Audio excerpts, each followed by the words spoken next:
ఆ సన్నబియ్యం సన్నాసి చాలా పెద్ద తప్పు చేశాడు.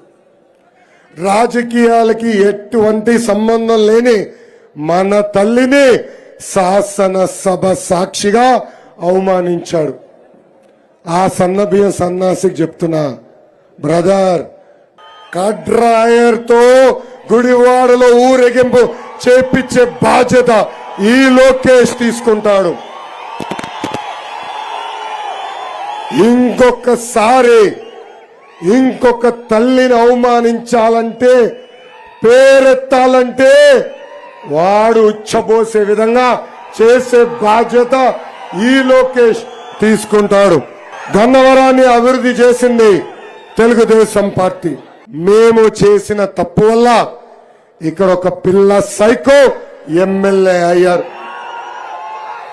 గన్నవరం ప్రజలకి మీ లోకేష్ హామీ ఇస్తున్నాడు, మళ్ళీ ఆ తప్పు ఈ జన్మలో మేము చేయం.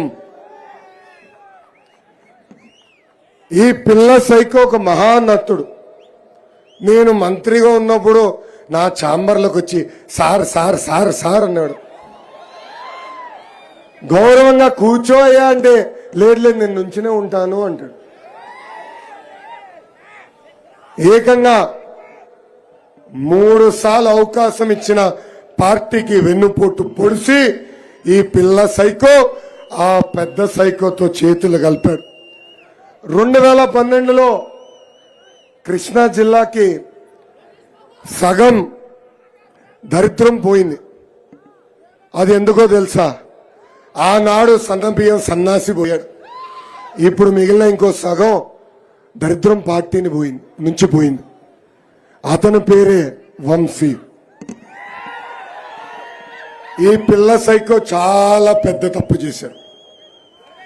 దేవాలయం లాంటి గన్నవరం తెలుగుదేశం పార్టీ ఆఫీస్ పై దాడి చేశాడు. ఏకంగా ఆ ఆఫీస్ ని తగలబెట్టాడు.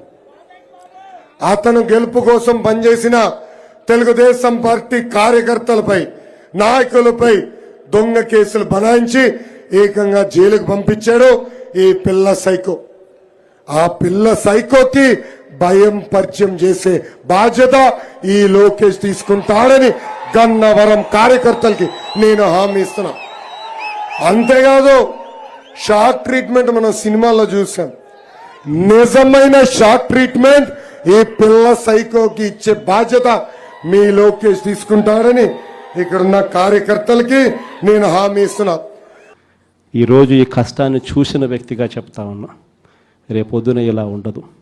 రేపొద్దున జరిగే ప్రతి విషయంలోనూ వైఎస్ఆర్సీపీకి కార్యకర్తే నెంబర్ 1గా ఉంటాడని మాత్రం ఖచ్చితంగా చెప్తాను. ప్రతి కార్యకర్తకు నేను ఒకటే చెప్తా ఉన్నా, ఎవడెవడైతే మీకు అన్యాయం చేశాడో పర్వాలా, అన్యాయం చేయండి, చేయించుకుంటాం, టైం మీది, కానియండి, కొట్టండి అని చెప్పండి. ఆడు ఎవడు ఏం చేస్తా ఉన్నాడో పేరు రాసుకోండి. రెడ్ బుక్ అని నేను చెప్పను, కానీ పేరైతే రాసుకోండి. మీరు ఏ బుక్లో రాసుకున్నా పర్వాలా, పేరైతే మీరు రాసుకోండి. దాని తర్వాత మాత్రం అన్యాయం చేసినోనికి సినిమా మాత్రం మనం చూపిస్తామని చెప్తాను. ఆ మనిషి రిటైర్డ్ అయి ఉన్నా కూడా లాక్కొని వస్తా. ఆ మనిషి దేశం విడిచిపెట్టిపోయినా లాక్కొని వస్తా. ఎవరిని వదిలిపెట్టేది ఉండదు. ఒక్కొక్కడికి మాత్రం సినిమా మాత్రం ఎలా చూపించానో అలా చూపిస్తామని మాత్రం చెప్తాను. ఖచ్చితంగా వీళ్ళు ఏదైతే నాటుతున్నారో, ఏదైతే ఇత్తుతున్నారో, ఇది రెండింతలు వీళ్ళకు పండే కార్యక్రమం కూడా జరుగుతుందని మాత్రం ప్రతి కార్యకర్తకు గట్టిగా చెప్పండి. ఎందుకంటే ఈరోజు రాష్ట్ర వ్యాప్తంగా ఇదే జరుగుతూ ఉంది. ఒక్కొక్కని కథ వింటూ ఉంటే నిజంగా మనసుకు బాధ కలుగుతుంది. ఆ బాధ ఎలాంటి బాధ అంటే చెప్పలేం.